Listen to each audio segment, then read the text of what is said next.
कुछ लोग हमारे साथ हैं शेरकोट की जो काम करते हैं ब्रश बनाने का और उसको बेचने का काम करते हैं, उनसे समझते हैं कि कैसे चल रहा है फिलहाल काम। क्या नाम है आपका? मोहम्मद राशिद।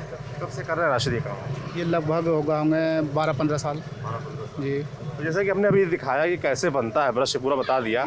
अब इसके ब्रश जो बन गया उसके बाद वो कहाँ जाता है, किसको बेचा जाता है, क्या चीज़ें होती प्रक्रिया आगे की बताइए। इसमें क्या होता है, हम लोग मार्केटिंग में चले जाते हैं, मार्केटिंग में से ऑर्डर लेकर आते हैं, ऑर्डर लाने के बाद उन्हें मार्केटिंग में जो है वो सेल कर दिया जाता है।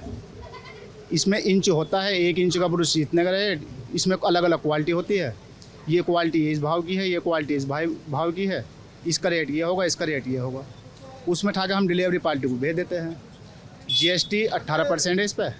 बिल बनाया, वो पार्टी को भेज दिया, अमाउंट हमारे खाते में आ गया, चेक से पेमेंट कर देते हैं। ये कोर्स आती है। फिलहाल कैसा चल रहा है काम शेरकोट? क्योंकि शेरकोट में आप लोग बता रहे हैं बड़ा पुराना काम है ब्रश बनाने का, बहुत पुराना काम है और ज़्यादातर लोग शेरकोट के इसी काम से जुड़े हुए हैं। काम कैसे चल रहा है फिलहाल?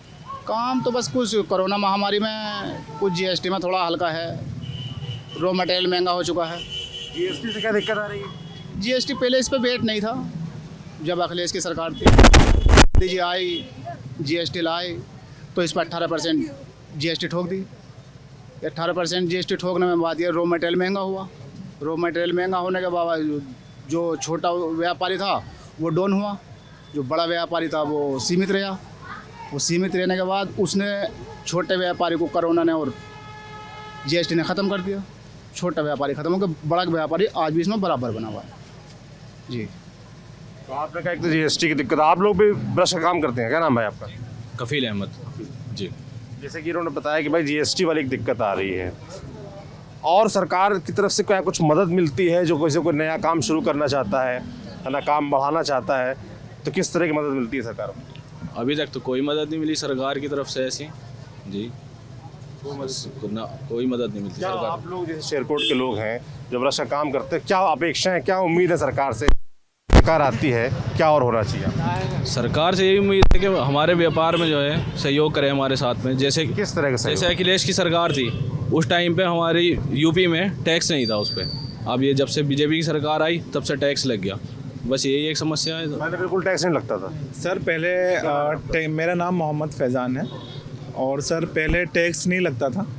अभी ये टैक्स जब से लगा है, जब ये GST स्टार्ट हुआ है जी, GST आने के बाद में ये टैक्स लगा है। तो टैक्स देने में दिक्कत क्या है? सर टैक्स देने में ये दिक्कत है क्योंकि सर ब्रश में कंपटीशन बहुत ज़्यादा है और यहाँ पे सर बनाने में जितने का ब्रश यहाँ पे पड़ रहा है हम लोगों को, वो वहाँ उतने का ही मांगते हैं दुकानदार जो लोग हैं। जैसे हमें 20 रुपये का ब्रश पड़ रहा है तो हम उस पर 18% GST लगाएंगे तो वो महंगा हो जाता है, तो हमारा बिक नहीं पाता ब्रश। इसके साथ साथ सर यहाँ पे ट्रांसपोर्टेशन की बहुत बड़ी समस्या है। यहाँ पे बस स्टॉप नहीं है, यहाँ पे रेलवे स्टेशन नहीं है, ताकि हम लोग ट्रेडिंग में काफ़ी दिक्कत आती है। इसके लिए सामान कैसे सप्लाई करते हैं? गाड़ी में जाता है सर यहाँ पे छोटी छोटी ट्रांसपोर्ट है, तो यहाँ से दिल्ली जाता है, दिल्ली से फिर सब जगह जाता है। शेरकोट का ब्रश जाता कहाँ कहाँ है? सर शेरकोट का ब्रश ऑल ओवर इंडिया में जाता है, सारी स्टेट में, साउथ में भी, केरल में, तमिलनाडु में, आंध्र प्रदेश में, राजस्थान में, मध्य प्रदेश में और कश्मीर, कन्याकुमारी तक, कश्मीर से लेके कन्याकुमारी तक सब जगह जाता है सर ये ब्रश। और एक्सपोर्ट भी करते हैं, कुछ फर्म हैं जो एक्सपोर्ट करती हैं, जैसे नेपाल में, बांग्लादेश में वो एक्सपोर्ट करते हैं, जर्मनी। क्या नया काम कर रहे हैं आपको?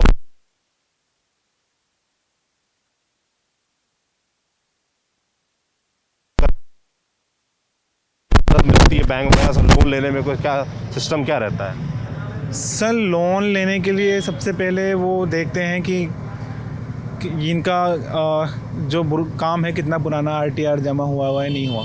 नए व्यापारी को सर लोन नहीं मिलता और पुराने जो व्यापारी है जिनका टर्नओवर अच्छा है उन्हीं को लोन मिलता है और बैंक खुद आकर के लोन देता है उन लोगों को। लेकिन जो नए व्यापारी हैं उन लोगों को ज़रूरत होती है लोन की, तो उनको लोन नहीं मिलता, ना ही सरकार से कोई मदद मिलती है इस तरह की।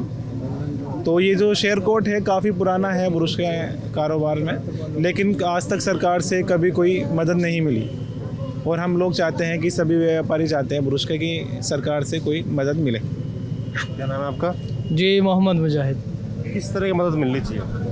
देखिए सपोज़ करिए जैसे कोई नया बिजनेसमैन है और वो अपना काम स्टार्ट कर रहा है, तो सबसे पहले यही है कि जैसे गवर्नमेंट उसको लोन, थोड़ा सा लोन की फैसिलिटी इजीली प्रोवाइड कर दे।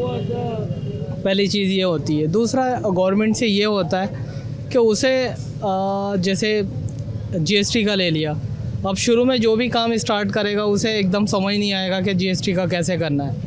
और वो जीएसटी के साथ अपना जैसे मैन्युफैक्चरिंग करी और मैन्युफैक्चरिंग करने के बाद बाहर सेल आउट करता है, तो वो जैसे जीएसटी के साथ अपना वो बेचता है, तो उसे दिक्कतें ये आती हैं कि कोई तो जीएसटी इंक्लूड करवाता है, कोई नहीं करवाता है, तो उसे और ट्रांसपोर्ट का भी उसका शुरू में समझ नहीं आता है। तो मेरी यही है गवर्नमेंट से कि कहीं ना कहीं उसका जो है कॉप अप करे उसके साथ, और थोड़ा सा जो ट्रांसपोर्टेशन है हमारे लोकल की, वो एक नंबर की रद्दी है। मतलब कोई ऐसी फैसिलिटी नहीं है कि जैसे यहाँ से आज हम डाल दें, 2-1 दिन के बाद जो है एक्चुअल जो पार्टी होती है उसको जो भी हमारी बिल्टी है वो टाइम पे प्रोवाइड हो जाए। ये हैं शेरकोट के ब्रश बनाने वाले जो व्यापारी हैं, जो लोग हैं, उनकी डिमांड्स। पहली बात तो करेंगे ट्रांसपोर्टेशन की दिक्कत है, तो ट्रांसपोर्टेशन पहले प्रॉपर हो जाए, रेलवे यहाँ पर नहीं है, उसकी व्यवस्था हो जाए तो उससे उनको मदद मिलेगी। दूसरी चीज़ शिकायत उनकी टैक्स को लेकर है कि जो 18% जीएसटी कर दिया गया है उसकी वजह से उनको दिक्कत आ रही है। पहले टैक्स नहीं था, तो टैक्स स्लैब में इनकी डिमांड है कि वो कम किया जाए टैक्स, जिससे कि इनको और सहूलियत हो।